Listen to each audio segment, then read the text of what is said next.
My mother once told me that hope was a luxury reserved for daughters who deserved it. I didn't understand what that meant until the morning of the most important interview of my life, when she threw a dress at me instead of wishing me luck. Stick around, because what happened in that boardroom 11 hours later is the reason I stopped waiting for my family's approval and started building a life they'd never be invited into. My name is Renee Calloway. I'm 26. And the story I'm about to tell you is the one I've never said out loud to anyone who actually knew me back then, because saying it meant admitting how long I let them make me feel worthless.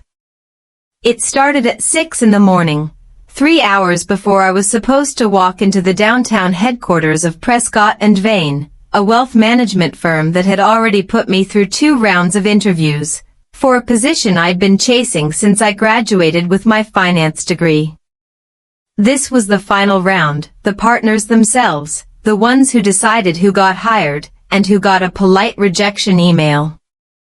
I had prepared for weeks. I had rehearsed answers in the shower. And I still remember the exact sound my bedroom door made when my mother pushed it open without knocking and dropped a dress across my sheets, like she was setting down trash. "Wear this," she said, not even bothering to look at me. "You don't need to be spending money on something new, for a job you probably won't get anyway." The dress had belonged to my younger sister, Bianca, 2 years earlier, back when she'd briefly flirted with the idea of getting a real job, before deciding office life wasn't for her. It was navy, wrinkled, and built for someone with an entirely different frame than mine. Bianca had always been broader through the shoulders, shorter in the torso. On me, it hung wrong, everywhere it could hang wrong. I picked it up anyway, because arguing with my mother at 6 in the morning had never once worked in my favor. "Mom," I said, keeping my voice level, "this interview is with the partners. It's the final round." She was already walking away when she answered. "And you think that makes you someone special?" I stood there, holding a dress that smelled like a closet nobody had opened in years, and I felt something in my chest cave in a little, the way it always did in that house. For 2 years, I had worked myself to the bone to get to this moment, 2 part-time jobs stacked on top of each other, night classes for my certifications, weekends I didn't take, birthdays I skipped, a version of my 20s that looked nothing like anyone else's. This job wasn't just a job.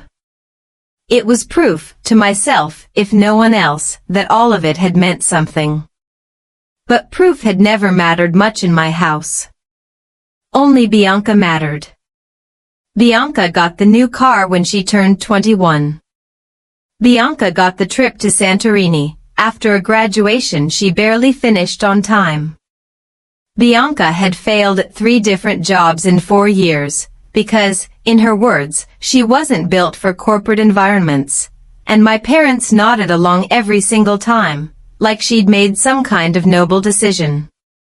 Meanwhile, I paid rent to sleep in my childhood bedroom, and got reminded of it constantly. I looked down at the dress again. "It doesn't fit me," I said quietly. My father finally glanced up from his coffee. "Maybe if you dropped a few pounds, it would." I didn't say anything back. There wasn't anything to say to that. The room went quiet, in the specific way it always did after one of them landed a hit like that, not silence exactly, more like the air itself had gone still, waiting to see if I'd cry, or just swallow it like usual. That's when Bianca walked in, holding an iced coffee, dressed head to toe in the athletic where our parents had bought her the week before, for a gym membership she'd used twice. She took one look at me holding the dress, and laughed, not a polite laugh, a real one, the kind that comes out before someone even tries to hide it. "Oh my God," she said. "You're actually going to wear that?" "Bianca," my mother said, but she was smiling when she said it. They were both smiling. And that was the moment something clicked into place for me, not suddenly, not like a revelation, more like a fact I'd known for years, finally being said out loud in my own head. They didn't just not care if I succeeded. They wanted me to fail. Quietly. Comfortably. With smiles on their faces. I carried the dress back to my room and locked the door behind me. The interview was in 3 hours. I tried it on in front of my mirror, and the waistband gapped so badly, I had to pin it from the inside just to keep it from sliding. I used safety pins along my side to cinch the extra fabric, 4 of them, hoping the blazer I owned would cover enough of it to get me through the day.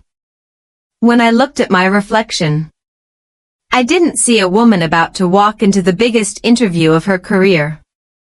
I saw exactly what my family had spent years telling me I was cheap, unwanted, an afterthought, wearing someone else's leftovers. For one very real second, I thought about canceling. I actually picked up my phone. But then I thought about every double shift, every ignored phone call, every 3 a.m. study session, while Bianca had friends over downstairs, laughing loud enough to shake my ceiling. I put the phone down. I wasn't giving them that. My father muttered good luck, in a tone that made it clear he meant the opposite, as I walked past him toward the door. Bianca called out that I should maybe just wear a coat over it the whole time. And my mother, always saving the sharpest line for last, said, if they actually hire you looking like that, they must be desperate for bodies. I left before she could see my eyes fill up, because giving her that satisfaction felt worse than anything else that morning. The subway into downtown was packed with people in tailored suits, checking their watches, and every window reflection reminded me how loose my sleeves were, how the fabric bunched at my waist, no matter how many times I adjusted it. A little girl standing near me stared at the pins along my side, until her mother quietly steered her a few feet away. By the time I reached the Prescott and Vane building, 30-something floors of glass, rising over the financial district like it had never once doubted itself, my hands were shaking so hard, I nearly dropped my portfolio folder in the revolving door. Everyone in that lobby looked like they belonged there. Pressed suits. Expensive shoes. The kind of quiet confidence that comes from never once being told you don't deserve new things. And then there was me, safety pinned together, praying nothing would come loose before I made it through the day.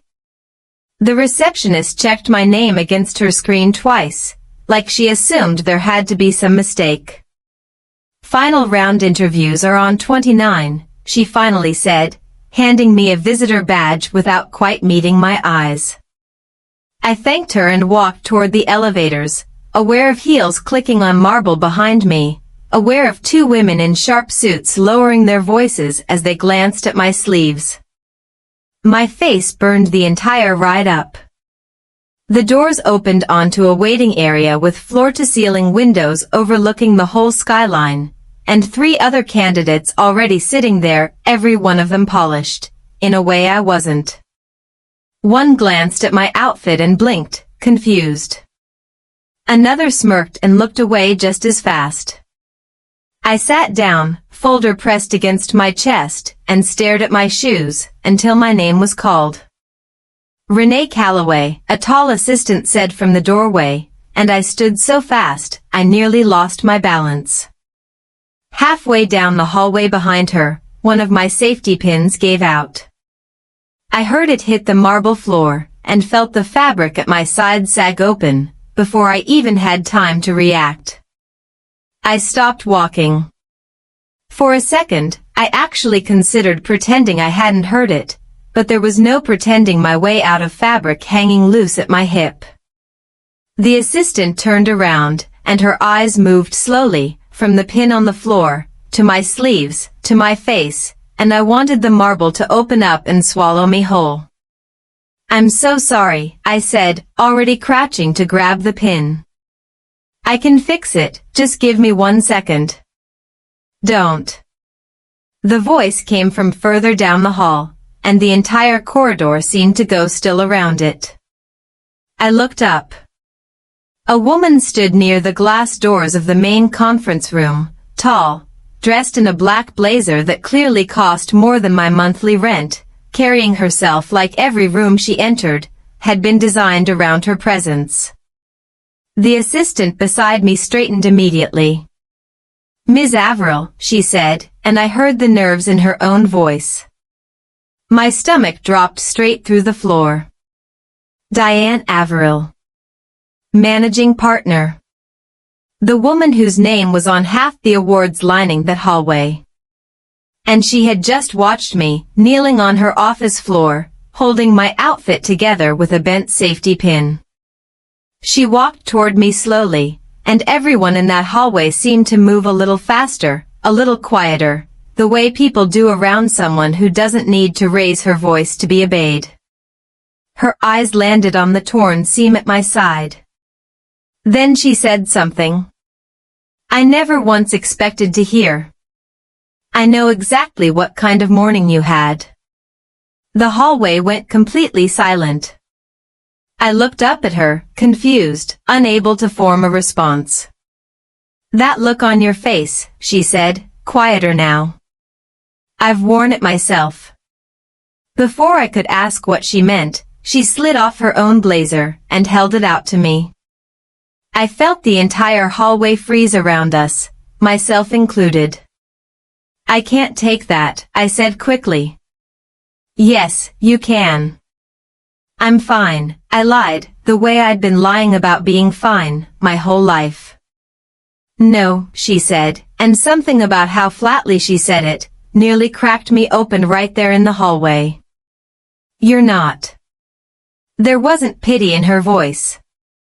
There was recognition, like she'd seen this exact moment before, maybe even lived it herself. My hands were shaking as I took the blazer from her and slid it on, and it fit almost perfectly, clean and structured, in a way nothing I owned that day had been. She turned to the assistant. "Push the next interview back 15 minutes. Then, to me, come with me." Her office took up the corner of the building, windows on 2 sides, awards and framed magazine covers lining the walls behind her desk. She motioned for me to sit, and I perched on the edge of the chair, like I might need to run at any second. She studied me for a long moment, before she spoke. "Who taught you that you didn't deserve to succeed?" The question landed somewhere I wasn't prepared for. I looked down at my hands. "My family," I admitted. She nodded slowly, like she'd already guessed. "My mother did the same thing to me. Told me ambitious women were unlikable. Made sure I walked into every room, already half convinced I didn't belong there. I hadn't imagined someone like her ever feeling that way.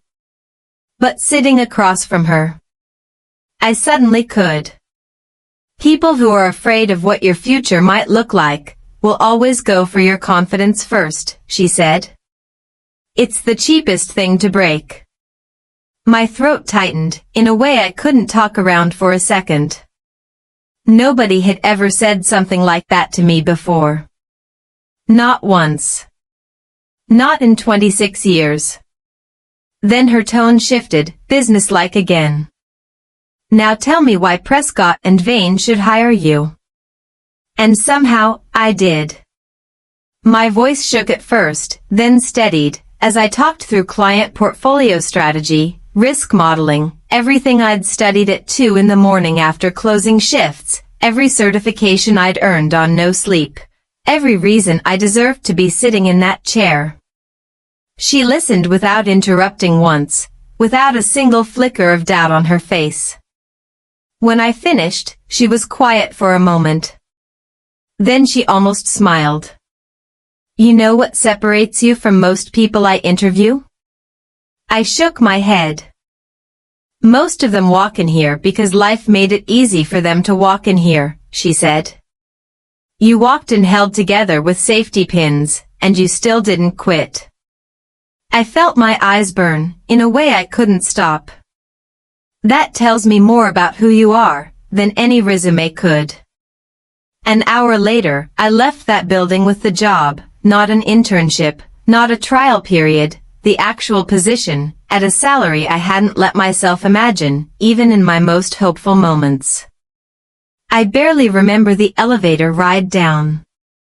My phone had already buzzed itself half to death, with texts from my family asking how badly I'd embarrassed myself. When I walked through my parents' front door that evening, my mother was waiting, with the smug look she always wore when she assumed she'd been right about something. "So," she said, "how bad was it?" Bianca didn't even look up from her phone on the couch. My father kept his eyes on the television. I set the offer letter down on the kitchen table, without a word. Nobody moved for a second. Then my father noticed the letterhead, and his expression changed. Bianca sat up straight. My mother picked up the folder with hands that weren't quite steady, and I watched the color drain out of her face, as she read the number on the second page. "That's," she started. "Real," I said. "Yes." Nobody said anything after that. Then my mother's eyes moved to the blazer still folded over my arm, to the initials stitched near the collar. "Is that from the managing partner?" I said. She gave it to me herself. The kitchen went silent, in a way I'd never heard it go silent before. And I finally said the thing I'd been holding on to my entire life. "You spent this morning trying to make me feel small, before the most important day of my career. And the first powerful woman who actually met me, saw exactly what I was worth." Nobody looked at me. Not even Bianca. I picked up my bag off the floor. "I signed a lease this afternoon, by the way." My mother's head snapped up. "You're leaving?" "I already left," I said. And for the first time in my entire life, I walked out of that house, without waiting to see what any of them would say back.